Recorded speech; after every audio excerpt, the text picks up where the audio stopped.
E aí, vai ficar calada sobre o caso do Orelha? Não é a senhora que gosta de chamar os outros de assassino?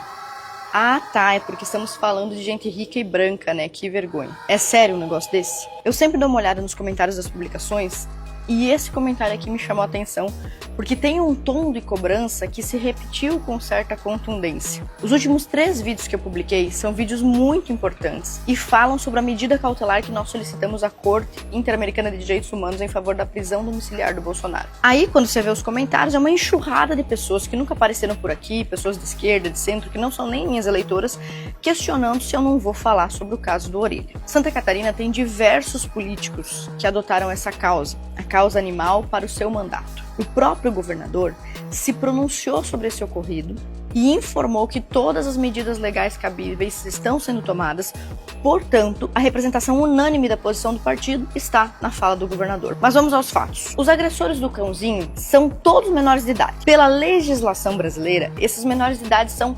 inimputáveis, tanto para esse crime quanto para qualquer outro, por exemplo, crime contra animais, crime contra crianças. Enfim, por mais bárbaro que seja isso e por mais comovente que seja isso, essa é a legislação. Exatamente a mesma coisa que aconteceu no caso do estuprador Champinha, que era menor de idade quando matou uma moça inocente a facadas, depois de tê-la torturado e mantido em cativeiro por 5 dias. Ou então o caso da chacina de Castelo, que ocorreu no Piauí em 2015, onde 4 de menor renderam meninas entre 15 e 17 anos em um ponto turístico. Elas foram amarradas, agredidas, estupradas, foram jogadas de um penhasco de cerca de 10 metros de altura. E esses 4 adolescentes também eram inimputáveis e responderam com apenas 3 anos de medidas socioeducativas. E também, mais recentemente, nós temos o caso da Catarina, que foi violentada e morta por um drogado aqui na Trilha do Matadouro, em Florianópolis. Esse mesmo criminoso, quando era menor de idade, quando era adolescente, já havia estuprado uma senhora de 69 anos. Se ele tivesse respondido por esse crime quando era menor, com certeza a Catarina hoje estaria viva. O que aconteceu no caso do Orelha é um crime e, como crime, deve ser julgado e as punições serão aplicadas. No entanto, serão aplicadas conforme prevê o Código Penal brasileiro. Se eu fosse a legisladora mor desse país, adolescentes que cometem crimes iriam passar longuíssimos e sofridos anos na cadeia. Mas não sou eu quem define sobre esse assunto. A legislação atual tem critérios diferentes e alterá-la não é minha função como deputada estadual. Esse é um problema de legislação do Código Penal que pertence somente à esfera dos deputados federais. E agora, sabendo disso, eu questiono você. Você que não me segue, mas que veio aqui no meu perfil cobrar um posicionamento sobre o caso. Você já demonstrou alguma vez a mesma disposição para cobrar o Congresso Nacional pela redução da maioridade penal? Porque se você não está disposto a fazer isso, a sua indignação é apenas performática, é uma indignação estéril, é uma tentativa de sinalizar virtude e não significa nada, não significa nada você ficar gritando na internet se não houver da sua parte uma coerência como a da minha parte, que há mais de 10 anos luto pela redução da maioridade penal. Sem a redução da maioridade penal, psicopatas vão continuar fazendo as suas atrocidades e vão continuar impunes. Eu concordo perfeitamente com essa declaração aqui nos comentários, do Rafael Birs. Quem mata cachorro tem coragem de coisas piores. Concordo. Em geral, os assassinos começam desse jeito, maltratando e matando animais porque eles são pequenos, porque eles são menores. Assim como os outros malucos também se dão ao trabalho de vir aqui depreciar o valor da vida humana no ventre, como essa pedagoga. Olha o comentário dessa pedagoga. Ah, gente, ela é a favor da vida, de fetos. Cachorro não é vida, risadinhas, né? E veja bem, 87 pessoas curtiram esse comentário. Simplesmente nós estamos convivendo com gente nas ruas, nas escolas, gente que acha que ser a favor da vida de fetos é motivo de risada, de piada. Isso é muito grave, pois uma sociedade que desvaloriza a vida humana não terá padrão para valorizar outras coisas ou para elencar valores. Veja comigo, desde 2012, uma resolução do Conselho Federal de Medicina Veterinária, Resolução 1000 de 2012, descreve quais são os métodos aceitos para a morte humanitária de animais. Então, lá no artigo 15 dessa resolução, está definido que um método inaceitável seria usar cloreto de potássio para a eutanásia de um bichinho de laboratório, por exemplo, por contaminação, por doença, porque até essa medida é considerada tortura no caso dos animais. No entanto, em 2024, quando o Conselho Federal de Medicina Humana, agora nós estamos falando de seres humanos, tentou criar a mesma regra para impedir injeção de cloreto de potássio no coração de bebês humanos, Com mais de 5 meses de gestação, a esquerda se mobilizou e derrubou a Resolução 2378 do Conselho Federal de Medicina Humana. Ou seja, não houve tanta comoção e isso é gravíssimo. Uma sociedade feita por pessoas, como a desse comentário aí, que dá risada da vida humana, é uma sociedade doente.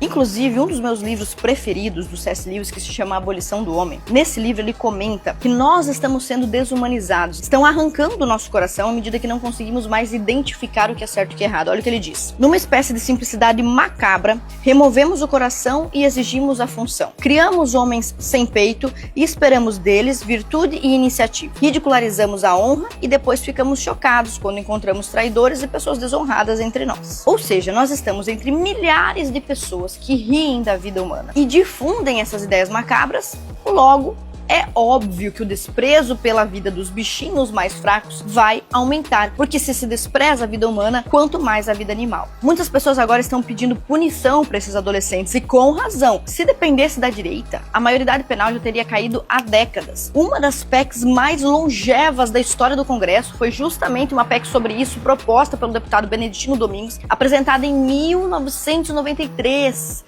que em 2015 já estava tramitando há 22 anos quando a esquerda fazia obstrução. Essa PEC previa a redução da maioridade penal. E depois, tantos e tantos outros projetos de direita têm sido apresentados com relação a isso. Mas que absurdo haver mais comoção por um animalzinho de estimação do que pela morte do menino Juan, torturado por um ano inteiro, morto e esquartejado. Ou o crime bárbaro cometido por um menor de idade, no caso do Champinho. Você não acha que é um sistema imoral que o crime cometido contra um animal seja o parâmetro mais relevante de barbárie em um país onde, na verdade, existe militância política e militância cultural organizada para promover o assassinato de bebês no ventre? É imoral isso acontecer em um país onde as mulheres são estupradas, pais de família são assassinados por menores de idade o tempo todo e nenhuma punição minimamente severa pode ser aplicada contra essa classe de criminosos, que são os criminosos com menos de 18 anos. O que fizeram com o cachorrinho Orelha foi sim uma faceta da normalização da barbárie. É grave, é gravíssimo. Os responsáveis merecem sim uma punição, merecem sim. Vai acontecer uma punição?